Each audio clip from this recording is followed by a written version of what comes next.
The gavel slammed down, echoing through the Seattle courtroom like a final nail in the coffin of their dreams. The adoption application is denied, the judge intoned, his eyes avoiding theirs. The child's best interests cannot be served in a household lacking a traditional family model. Heidi Thompson felt the world tilt beneath her feet. She had prepared for this day for months, gathering references, decorating the nursery, even taking parenting classes with Beatrice by her side. But none of that mattered now, because they were lesbians. The word wasn't said, but it hung in the air like smoke from a fire. Beatrice's hand found hers cold and trembling, as whispers rippled through the gallery. Reporters were already on their phones, and Heidi knew the headlines would be brutal by morning.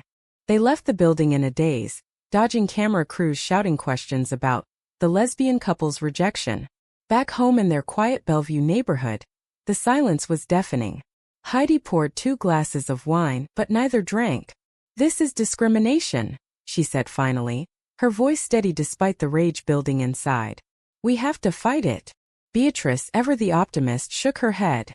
"Heidi, think about your job at the firm. They're already hinting at image issues with clients. And my school, parents are conservative. Maybe we just try private adoption or foster somewhere else." But Heidi saw the fear in her eyes, the same fear that had kept them closeted at family gatherings for years. That evening the phone rang. It was Beatrice's mother, calling from California.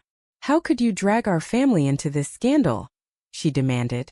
"Your sister's wedding is next month, and now everyone's asking about your lifestyle." Beatrice hung up in tears and Heidi pulled her close, but the embrace felt fragile. The next day at work, Heidi's boss pulled her into his office. "The partners are concerned. This could affect our family law clients. Keep a low profile, Heidi." The pressure was mounting and every choice, to speak out or stay silent, felt like it could destroy their lives or their love. As night fell, Heidi stared at the empty crib in the nursery, vowing silently that this was only the beginning. The media storm hit the next morning with a local news story. Lesbian couple denied adoption in high-profile case. Comments flooded in, some supportive, most vicious. "They should just accept it," one read. "Kids need a mom and dad." Heidi's email inbox filled with hate, and Beatrice called in sick to school, too shaken to face her class. They sat at the kitchen table, laptops open, reading the backlash. "We can't ignore this," Heidi insisted. "If we stay silent, nothing changes for other couples like us." Beatrice nodded slowly, but her eyes showed doubt. "What if it costs us everything? Our jobs, our home, our relationship?" The decision loomed. File a lawsuit against the agency for discrimination, or walk away and try to rebuild quietly. Heidi knew the lawsuit would bring more scrutiny, more crises. But backing down meant admitting defeat not just for them, but for their future child. As they debated late into the night, the first cracks in their bond appeared, small but telling. Beatrice wanted to protect what they had. Heidi wanted justice. The tension was electric, like a string pulled taut, ready to snap.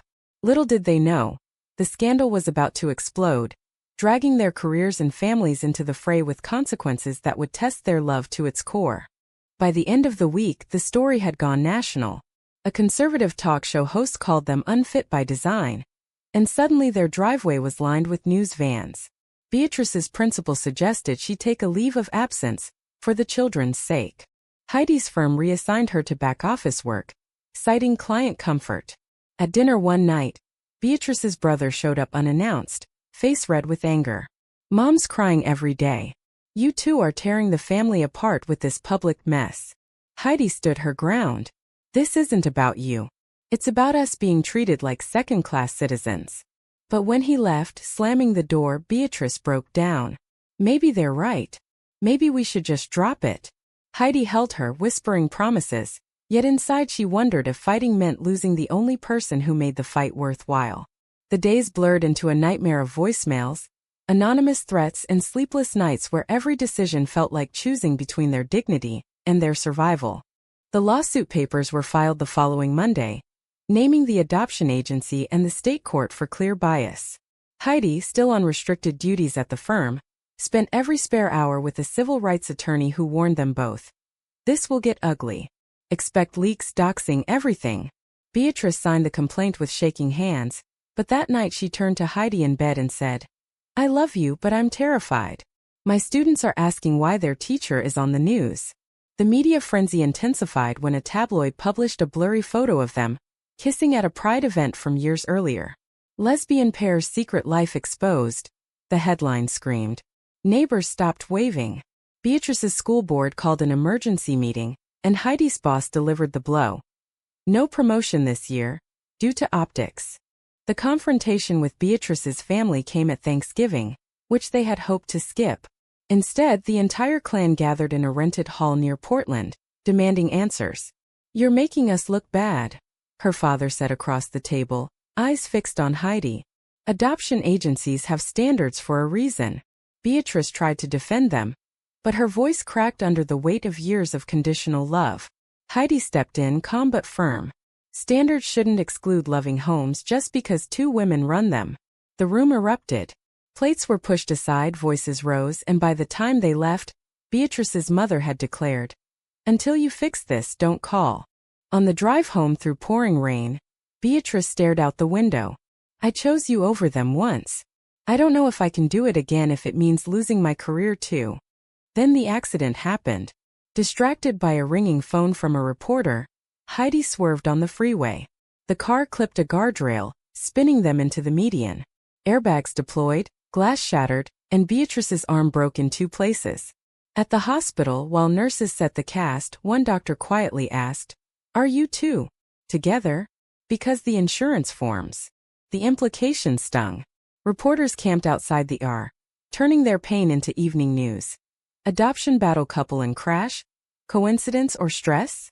Heidi sat by Beatrice's bed all night, holding her good hand, replaying the moment she had chosen to fight instead of protecting them. "I'm sorry," she whispered. Beatrice squeezed back weakly. "Don't be. But promise me we'll be careful. One more hit like this and I don't know if we survive it." The lawsuit continued, but now every deposition felt heavier. Heidi's firm hinted at letting her go if the case dragged on. Beatrice returned to school on light duty, only to find parents petitioning for her removal. The string tightened further. Silence might save their jobs, but fighting was the only way to save their souls. They chose to push forward, yet the cost mounted daily in sleepless nights and whispered doubts. Months dragged on, depositions turning into public spectacles. The agency's lawyer painted them as activists using a child for an agenda, while leaked emails from Heidi's old firm colleagues suggested her lifestyle had always been a liability. Beatrice's school placed her on administrative leave after a viral video of her crying outside the courthouse surfaced. "I can't teach if parents don't trust me," the principal said, not unkindly. Heidi's partners voted to sideline her completely from client work, citing reputational risk. At home, the nursery door stayed closed, a silent reminder of what they had lost. One night, after another hate-filled comment thread, Beatrice packed a small bag. "I need space to think. My family keeps calling, saying I can come home if I end this." Heidi didn't stop her, but the empty side of the bed felt like a death sentence.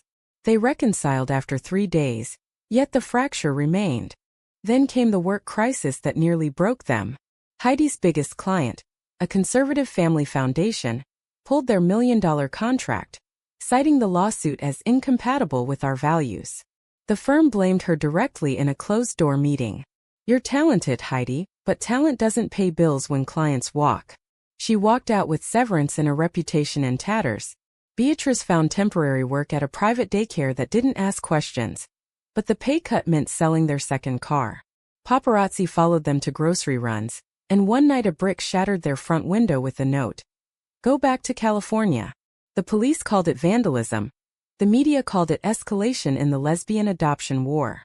Through it all, they clung to each other in the dark, making love not out of passion but desperation to remember why they fought. "If we win this, it'll be worth it," Heidi said. Beatrice answered, "If we lose us in the process, nothing will be." The decision to keep pushing the lawsuit now carried the weight of their entire future, honor versus survival.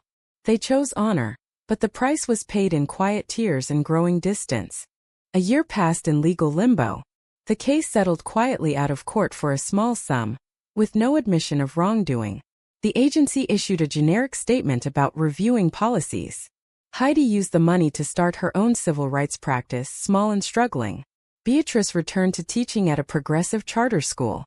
The media moved on to the next scandal, but the scars lingered. They celebrated their 10th anniversary with a quiet dinner, hands linked across the table, yet both knew the fight had changed them. "We survived," Beatrice said.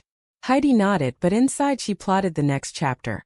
Not revenge, but justice on a larger scale. Little did the world know, her quiet determination was about to bloom into something unstoppable. 8 years later, the woman who once stood trembling in that Seattle courtroom was unrecognizable. Heidi Thompson now led Thompson Equity Law, a powerhouse firm specializing in LGBTQ+ rights and corporate accountability. Her landmark victory against a national chain for discriminatory hiring practices had made national headlines, landing her on lists of most influential women in law. Beatrice still taught, now as a beloved principal at the same charter school, their home upgraded to a spacious house overlooking Puget Sound. The nursery was long gone, replaced by a guest room, but the pain of that denial had never faded. They had chosen not to pursue adoption again, focusing instead on mentoring foster teens through Heidi's foundation. Yet the old wound itched whenever they saw families at parks or heard news of adoption reforms. The first hint of return came when a former adoption agency executive was exposed in a separate scandal involving falsified records. Social media revived clips from their original case, and overnight justice for Heidi trended. Beatrice worried. "We've built peace. Don't reopen it." But Heidi saw opportunity. "This is how change happens. Silence protected us once. Now power can protect others." She filed an amicus brief in a related federal case, her name carrying weight that forced the old judge, now retired and on a speaking circuit, to issue a vague public comment distancing himself from outdated views. It wasn't enough. Heidi's firm took on a class action suit against multiple agencies with similar biases, using data her team had quietly gathered for years. Beatrice watched the late nights with growing unease. "Your power is beautiful, but it's pulling you away again. Remember what happened last time?" Their arguments echoed the old ones, but now the stakes were national headlines and seven-figure settlements. A new crisis hit when an anonymous source leaked old deposition transcripts to conservative outlets, framing Heidi as using tragedy for profit. Beatrice's school board received complaints from donors. "One more scandal and I could lose my position," she said during a tense dinner. Heidi's response was measured. "Then we fight smarter. I have the platform now." She appeared on major networks, calm and articulate, turning the narrative. Donations poured into her foundation. Yet at home the string tightened once more. Beatrice asked for a weekend apart to breathe, and Heidi granted it, terrified the distance would become permanent. Power had given her a voice, but it tested the very relationship that had fueled her rise. The old agency head, facing mounting lawsuits, reached out through intermediaries. "Perhaps we can talk privately." Heidi refused. Public accountability was the only path. As she prepared for the next court date, she realized every decision still carried life or death weight for their shared future. The turning point arrived at a packed federal courthouse in Washington, D.C. Heidi stood before the bench as lead counsel in the class action suit, her tailored suit and steady gaze commanding the room. Beatrice sat in the front row, hands folded, pride and fear mixing on her face. The old judge from their original case had been subpoenaed as a witness, his retirement now haunted by the very precedents he once set. Media from every major network filled the gallery. "Miss Thompson," the current judge asked, "do you believe this pattern of denial constitutes systemic discrimination?" Heidi's answer was precise, backed by years of evidence. "Not belief, fact. And the human cost is measured in broken families like mine." The room buzzed. Beatrice wiped a tear, remembering the gavel that had started it all. Cross-examination turned brutal. The agency's defense team dredged up the old crash, the leaked photos, even Beatrice's brief separation years earlier. "Isn't it true your personal life has always been the real issue?" Heidi didn't flinch. "My personal life is love." Their policy was prejudice. Outside, protesters from both sides clashed, and security escorted them to a side exit. That night in their hotel, Beatrice finally spoke the fear she had carried for a decade. "I almost left you during the first fight. Your drive saved us then, but now your power scares me." What if winning means losing the quiet life we rebuilt? Heidi took her hands. I fought for us then. I'm fighting with us now. No more silence. They held each other until dawn, the romantic spark that had survived every storm reigniting in the face of final judgment. The ruling came swiftly. Systemic bias confirmed. Agencies ordered to reform policies and pay restitution. The old judge issued a public statement of regret, citing evolving understanding. But Heidi wanted more. She leveraged her foundation's influence and media contacts to arrange a direct meeting. Not private but filmed for transparency. The former agency director sat across from her in a neutral conference room, cameras rolling. We were wrong, he said finally, voice breaking. I was wrong. Your application should never have been denied. Beatrice watched from the side, tears flowing freely. The apology, broadcast nationwide, closed a circle neither had believed possible. Yet as they flew home, Heidi knew the real victory was not the words. It was surviving the years of choices that had nearly destroyed them. Life after the apology settled into a new rhythm. Heidi's firm expanded, taking on cases that reshaped adoption laws across multiple states. Beatrice's school thrived under her leadership, now a model for inclusive education. They traveled, spoke at conferences together, and quietly supported young lesbian couples navigating similar battles. The nursery remained empty by choice. Instead, their home hosted foster youth events and foundation galas where laughter replaced the old silence. Yet the scars served as quiet reminders during late-night talks. We paid dearly for every step, Beatrice would say, and Heidi would answer, but we never paid with each other. Their bond, forged in courtroom fire and tempered by years of pressure, had emerged unbreakable. One crisp autumn evening they stood on their deck overlooking the water, wine glasses in hand, watching the sunset paint the sky. Heidi turned to Beatrice, the same woman who had held her through the denial, the crash, the threats, and the rise. We did it. Not just for us, for every family still fighting.